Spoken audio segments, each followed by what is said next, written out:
അപ്പോൾ ജാസ്മിനെ കുറിച്ച് എന്താ പറയാനുള്ളത്? ജാസ്മിനെ കുറിച്ച് ജാസ്മിൻ അടിപൊളിയാണ്. കപ്പടിക്കുമോ?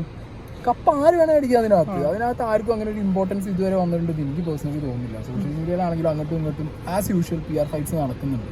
പക്ഷെ അതൊന്നും അല്ല. എൻ്റെ ഓഫ് ദ ഡേ വലിയൊരു മാസ് ജനങ്ങളുടെ വേറെ ക്രൗഡ് ഉണ്ട്. 14 നാൾ ജീവിക്കുന്നതാണ്. ജാസ്മിൻ ഇപ്പോൾ ഒറ്റയ്ക്ക് കളിക്കുന്നതിൻ്റെ ഇതൊക്കെ കാണാനുണ്ടോ? നേരത്തെ ഒരുമിച്ച് കളിച്ചെന്നൊക്കെ പറഞ്ഞത് പറഞ്ഞിട്ടുണ്ടായിരുന്നല്ലോ. അത് അതിനകത്തിരിക്കുമ്പോഴുള്ള ഫീല് അതിപ്പോൾ നിങ്ങൾക്ക് ഞാൻ ഈ ഒരു 2 സെക്കൻഡ് ബൈറ്റിലൊന്നും പറഞ്ഞാൽ നിങ്ങൾക്ക് ആർക്കും അത് കൺവേ ആവില്ല. മിസ്ലീഡിങ് ആയിട്ട് പോകുക ആ കാര്യങ്ങളൊക്കെ. അതിനകത്ത് എല്ലാവരും ഇൻഡിവിജ്വൽ ഗെയിമേഴ്സാണ്. ഇൻഡിവിജ്വലായിട്ടാണ് എല്ലാവരും കളിക്കുന്നത്. സോ അതിലൊരു ഗ്രൂപ്പ് കളിക്കുന്നുണ്ടെന്നുണ്ടെങ്കിൽ അങ്ങനെ കളിക്കുന്നവർക്ക് ആ രീതിയിൽ കളിച്ചിട്ട് പോകാമെന്നൊക്കെ ആ പ്ലാറ്റ്ഫോമിനകത്തുണ്ട്. അവിടെ അങ്ങനെ കളിക്കാൻ പാടില്ല എന്നൊന്നുമില്ല.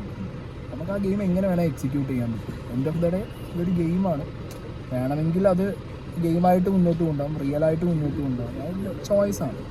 ഇനിയൊരു അവസരം കിട്ടിയാൽ പോവുമോ? ഡെഫിനറ്റ്ലി പോകും. അങ്ങനത്തെ പ്രശ്നങ്ങളൊന്നും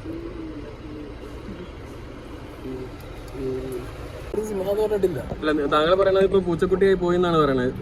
പറയേണ്ടവർക്ക് പലരും പറയും. ഇത് പറയുന്നവരോ 24 മണിക്കൂർ എൻ്റെ ഒപ്പം ജീവിച്ചവരൊന്നുമല്ലോ. എൻ്റെ ലൈഫ് എങ്ങനെയായിരുന്നു എന്നുള്ളത് എനിക്കല്ല പറയാൻ പറ്റും. ഞാൻ കൃത്യമായിട്ട് അതിലെ ആവശ്യങ്ങൾ എന്തൊക്കെയാണ് മാറ്റങ്ങൾ വരുത്തേണ്ടത് ആ രീതിക്ക് ഞാൻ ഈ പ്ലാറ്റ്ഫോം യൂസ് ചെയ്യും. അത് തല്ലുപിടിക്ക് മാത്രമൊന്നുമല്ലല്ലോ ബിഗ് ബോസ് എന്ന പ്ലാറ്റ്ഫോം. ഒരു മനുഷ്യന് മാറാൻ പറ്റുന്ന രീതിയിൽ ബിഗ് ബോസ് എന്ന പ്ലാറ്റ്ഫോം യൂസ് ചെയ്യാൻ പറ്റും. എനിക്ക് ഭയങ്കരമായിട്ട് ഹെൽപ്പ് ചെയ്തു. എന്നെ ഭയങ്കരമായിട്ട് അത് സപ്പോർട്ട് ചെയ്തു ആ പ്ലാറ്റ്ഫോം. സോ എനിക്ക് ഒരു റീബത്ത് പോലെയാണ് ഇപ്പോൾ ആ പ്ലാറ്റ്ഫോം ഞാൻ കാണുന്നത്. Okay, thank you.